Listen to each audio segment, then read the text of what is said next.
जय महाराष्ट्र. स्वागत आहे तुमचा श्रद्धा म्हात्रे व्लॉग्स या आपल्या हक्काच्या मराठी युट्यूब चॅनलवर. तर आज मी तुमच्यासाठी काहीतरी गोडधोड अशी छानशी रेसिपी घेऊन आलेली आहे. खीर. आज ईद पण आहे, पण आपण महाराष्ट्रीयन लोक आपण ईद साजरी करत नाही. आपल्याकडे खीर बोलतात, त्यांच्याकडे शीरखुर्मा बोलतात. दोन्ही एकच प्रकार आहे, बरोबर. तर मी आज छानशी अशी खीर रेसिपी तुमच्यासाठी घेऊन आली आहे. खीर का, आमच्याकडे गणपतीमध्ये मी खूप मोठ्या क्वांटिटीमध्ये खीर बनवते आणि सगळ्यांना खूप आवडते. आणि माझ्या जावा, माझे मिस्टर आहेत, त्यांची मामी, तर तिने मला मेसेज केलेला की तू सगळ्या रेसिपी दाखव, पण पहिली तुझी खीरची रेसिपी दाखव, कारण आम्हाला शिकायचंय, बघायचंय कशी करतेस तू. तर बरं, चला त्या निमित्ताने तुम्हाला पण सगळ्यांना शेअर करता येईल आणि माझ्या जावाही बघतील आणि माझ्या मैत्रिणी पण बघ. तर आपण आता रेसिपीला सुरुवात करूया. तुम्ही माझ्यासोबत कंटिन्यू राहा. चला आपण सुरुवात करूया. सुरुवात करायच्या आधी ना, मी हा केसर घेतलाय, तो मी दुधामध्ये मिक्स करून ठेवलाय, म्हणजे त्याचा कलर चेंज होईल. आणि आता आपण ह्याच्यामध्ये तूप टाकून घेऊ. माझ्याकडे हे घरचंच माझं तूप आहे, मी हे घरात बनवलेलं. तुपामध्ये ना आपण काजू बदाम आणि हे काजू बदाम आणि चारोळी आहे, सगळं ते आता फ्राय करून घेऊया. तुमच्याकडे आता शेवाची क्वांटिटी किती आहे, आता सपोज हे छान असं परतून घ्यायचंय. आता म्हणजे शेव जर तुमच्याकडे एक पाकिट, 2 पाकिट असतील शेवाचे, 200 ग्रॅमचे असतील किंवा 100 ग्रॅमचे असेल, सपोज 200 ग्रॅमचे 2 पॅकेट असतील, तर तुम्हाला 1 लिटर दूध लागणार पूर्ण. आणि 200 ग्रॅम काजू आणि 200 ग्रॅम बदाम आणि 100 ग्रॅम चारोळी लागेल, असं प्रमाण घ्यायचंय. किंवा काजू बदामचं प्रमाण हे तुम्ही तुमच्या अंदाजाने, म्हणजे कोण कोण ड्रायफ्रुट्स कमी खातं, तर त्याप्रमाणे तुम्ही घेऊ शकता. पण हे ना छान असे परतून घ्यायचे आणि भाजलेली शेव यूज करा. मी ही बघा, माझ्याकडे ही भाजलेली शेव आहे, एकदम बारीक. तिला असं छान असं चुरून घ्यायचंय. हिला काय भाजायची गरज नाहीये. मेन हे आहे ना, काजू बदाम हे भाजून घ्यायचे, छान असे परतून घ्यायचे तुपामध्येच. हे बघा, असं छान कलर चेंज व्हायला पाहिजे त्याचा. एकदम पटकन होणारी रेसिपी आहे, काही हे नाहीये, कठीण नाहीये. आता हे बघा, हे भाजून झाले, ह्याचा कलर तुम्हाला दिसतोय चेंज झाला आहे. तर आता मी याच्यामध्ये हे आपलं काय बारीक शेव तो मी टाकून घेते, कारण भाजलेला आहे शेव. भाजलेल्या शेवची गरज नाहीये परत पुन्हा भाजायची. पण तुपामध्ये काजू बदाम शेव हे छान असं आपण मिक्स करून घेऊया. हे बघा, बारीक गॅस करून आहे ना, पूर्ण आहे ना मिक्स करून घ्यायचंय, एकजीव करून घ्यायचं हे सगळं पूर्ण.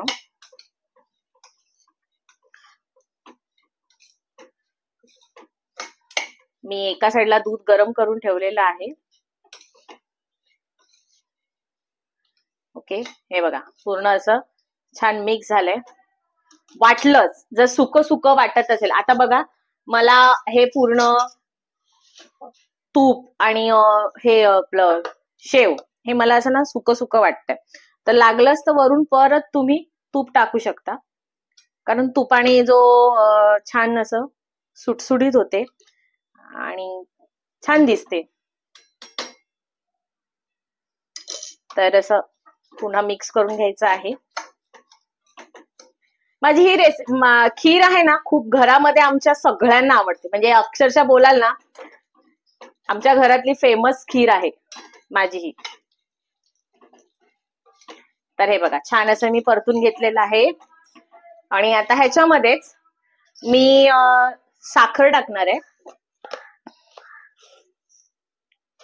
साखर अंदाजाने घरामध्ये किती कोण कमी गोड खाते.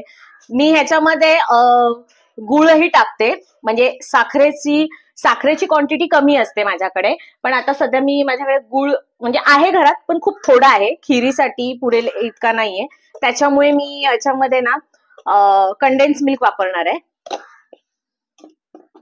आपलं कंडेन्स मिल्कचा हा मी छोटा डब्बा आणलेला आहे.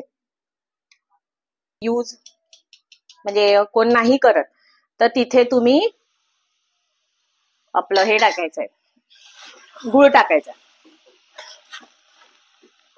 मी हे कंडेन्स मिल्क आहे ना, आमच्या घरी पण जेव्हा रेसिपी म्हणजे खीर बनवते मोठ्या क्वांटिटीमध्ये, तर तेव्हा मी ना हेच वापरते, गुळच वापरते.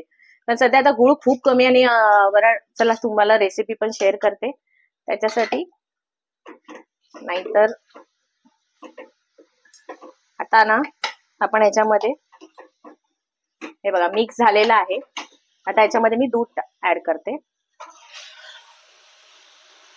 दुधाच्या साई सकट तुम्ही टाकलं दूध तरी चालेल. बघा छान मोठा गॅस करून उकळी यायला पाहिजे. मी सहसा कंडेन्स मिल्कचा वापर नाही करत. बघा मैत्रिणींनो, तुम्हाला कधीतरी अजून पुन्हा मी आता ही मी शेवयाची खीर बनवली आहे ना, कधीतरी तांदळाची खीर बनवून दाखवेन. त्या तांदळाच्या खिरीमध्ये मी गुळ वापरेन. म्हणजे खूप जण बोलतात, म्हणजे माझ्या जावाही बोलतात की अगं आम्ही गुळ टाकला ना तर हे फाटते खीर.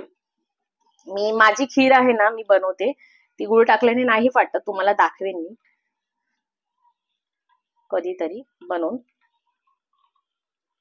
पण गुळ टाकल्यामुळे ना खूप छान टेस्ट येते. हा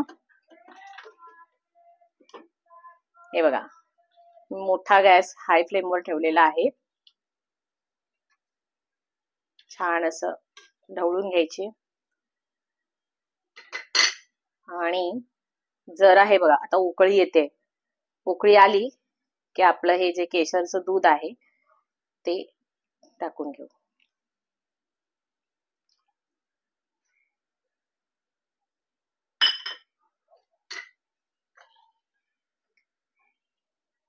जरा छान अशी उकळी येऊ दे त्याला.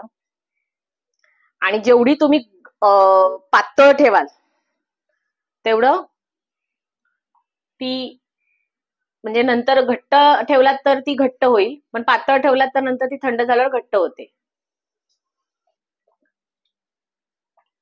बघा छान अशी उकळी पण आली आहे. पटकन शिजते. काय बारीक शेव आहे त्याच्यामुळे खूप असं शिजवायची तिला गरज नाहीये, शिजते पटकन. आणि आता वरून आपण वेलची पावडर टाकूया. छान अशी मस्त. बघा मैत्रिणींनो, किती बघायला किती भारी वाटते बघा, आहे की नाही. तर आपली खीर रेडी झाली आहे. किती सुंदर दिसते बघा, आहे की नाही. चारोळी, बदाम, काजू, मनुके बघा किती सुंदर झाली आहे. फुल क्रीमी क्रीमी ही आहे ना. ही तुम्ही ना म्हणजे काय बोलता, फ्रीज मध्ये ठेवली, थंड थंड खाली ना एक नंबर लागते, खूप सुंदर लागते. तर चला आता डन झालीये. तर किती छान दिसते बघा, आहे की नाही. मामी हे तुझ्यासाठी आहे. तू बोललेली होती की रेसिपी शेअर कर. आमची कोलशेतला राहते मामी. धैर्य बघा, धैर्य बघा. तर मामी स्पेशल तुझ्यासाठी मी रेसिपी शेअर केलेली आहे. तर बघ आणि कर आणि मला सांग. तर तुम्हाला आजची रेसिपी माझी खीरची कशी वाटली हे मला नक्की कमेंट करून सांगा. आणि लाईक करा, शेअर करा आणि सबस्क्राईब करायला विसरू नका. बाय.